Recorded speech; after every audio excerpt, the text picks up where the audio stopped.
Join me as I make 2 types of high-protein bagels made from fresh milled flour. Welcome to White Shadow Fare. Make it homemade and make it with love. These bagels, and I put them in quotes because they're not true bagels, are made with cottage cheese and fresh milled flour. I've seen these all over the internet, but none of them use fresh milled flour, so I wanted to see if it would work out. Starting off with a container of cottage cheese, and I like turning my cottage cheese into whipped cottage cheese. So I'm going to turn the whole container into whipped cottage cheese and then start this process. I'm just dumping it into my food processor. And you could do this with a blender, a food processor, an immersion blender. I suppose you could do it with a hand whisk. It might be a little bit more difficult. I'm just putting this on for a little bit, and I want to get rid of all of the lumps. I want to make it as smooth as possible. I didn't even know you could do this with cottage cheese, but all the lumps are going to be gone here, and I can use this cottage cheese for making my bread, dips, and there's a wonderful Alfredo sauce that I've been making with it.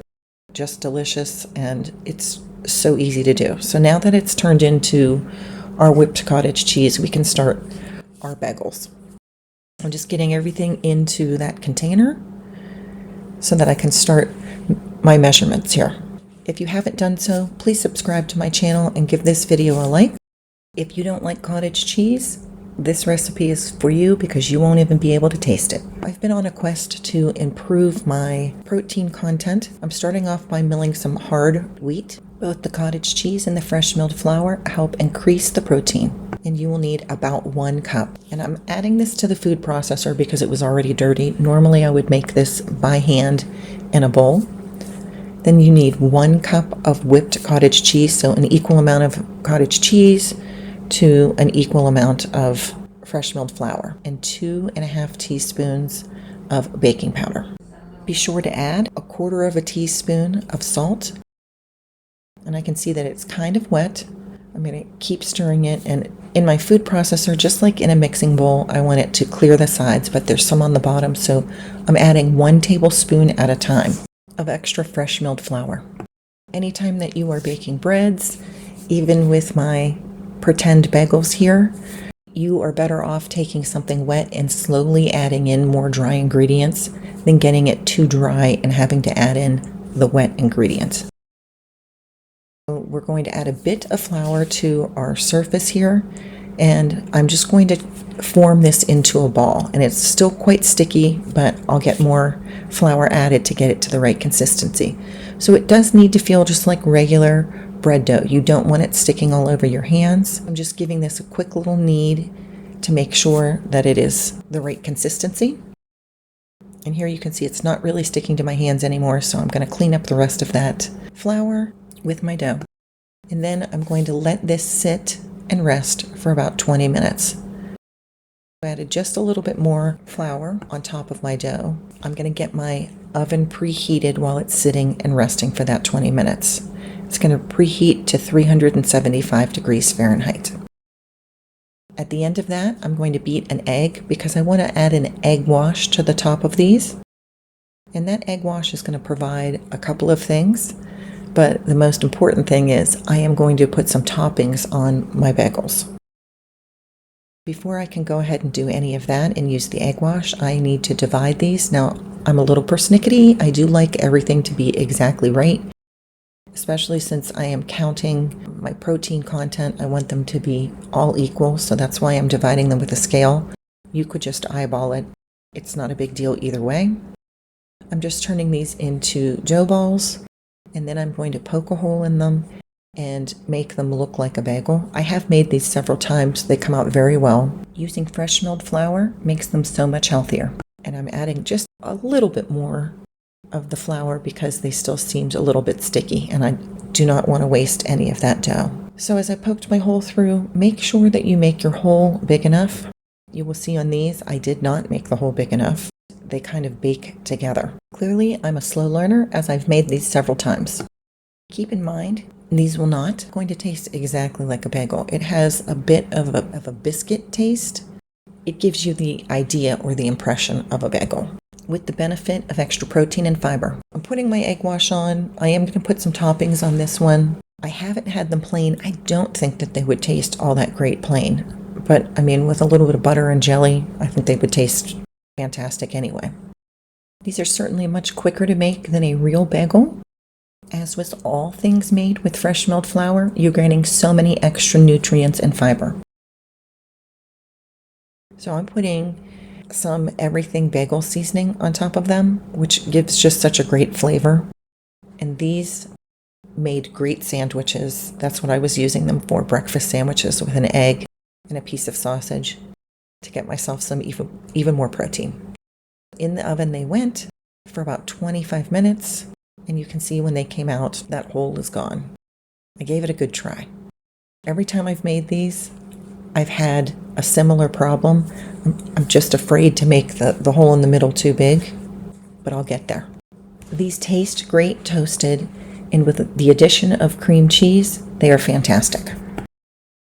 Now the second type of bagel that we're going to make, instead of using cottage cheese, is going to use plain Greek yogurt, and it must be Greek yogurt and it must be plain flavored. So I'm starting off, and this recipe calls for about 2 cups of hard wheat, and I used a mixture of white and red because that's really what I prefer taste-wise. This recipe starts with 1 cup of Greek yogurt, and I'm going to be mixing by hand, and I'm going to add 1.5 cups of my flour to start with.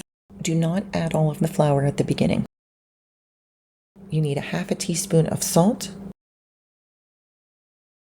and then finally 2.5 teaspoons of baking powder. And to my bowl, I'm just going to start mixing this. I was trying to prevent my hands from getting messy here. Not a good choice. This does need to be kneaded for 3 to 4 minutes. I'm going to turn this out, and it's kind of lumpy. And this is my first time making these, so it's a learning experience. But I ended up only using that 1.5 cups of flour for this recipe. We need to knead this 3 to 4 minutes at least. We're trying to get that gluten content that you get when you knead regular bread. If I spend 3 to 4 minutes kneading this, my bagels will have more chew.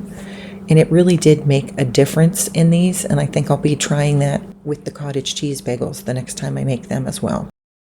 Once again, you can always add a little bit more flour, so you're better off starting on the wet end than the opposite way. So I happened to be dehydrating some cranberries at the same time, and I was checking them out, and I thought, oh, you know what, maybe I'll add some cranberries. It ended up being so delicious. Now, I like my dehydrated cranberries. I don't put any sugar on them, and I like them a little bit crunchy. They do look a little funky there in that picture, but you're going to cover it, let it rest for 20 minutes, preheat your oven to 375, and then you're going to divide this dough out. And I made this into 6 so that they were approximately the same size as the last ones that I made, because you are using more flour. And this time I tried a different method, and it really worked out well, turning it into kind of a long rope and then just squeezing the edges together there. If I want a true bagel shape, this is the style of shaping I'm going to use from now on. Putting my 6 bagels onto a lined baking tray, I'm once again topping it with the egg wash. This time I'm topping it just for the color. I'm not adding any toppings, but you certainly could add maybe some crystallized sugar if that's what you want on the top. I didn't feel I needed anything added to the top of this. And that egg wash does add a beautiful color to it. There's kind of a shine to them. That saying that you eat with your eyes first rings true here. I don't want to eat something if it doesn't taste good, and these definitely taste good. So they give me protein, fiber, and they are delicious. Not quite the real bagel, but close enough for me. And I remove them, and before you cut into either one of these, you need to make sure that they have cooled for a couple of minutes, so maybe 10 minutes before you try to eat them. They actually come out best when they are toasted, in my opinion. I place the extras in the freezer, and every morning I've been taking one out, defrosting it, and toasting it. So good. So look how beautiful these ones came out. They really do look like bagels. They taste fantastic. The addition of the cranberries was definitely a do-over. I think that these would be great with little chunks of cheddar cheese and some jalapenos in them as well if I wanted to use them for something like burgers. So these protein bagels have similar content of protein and fiber. The addition of fresh milled flour greatly boosts their nutrition content. Thank you so much for joining me at White Shadow Fare. I hope you'll give one of these a try.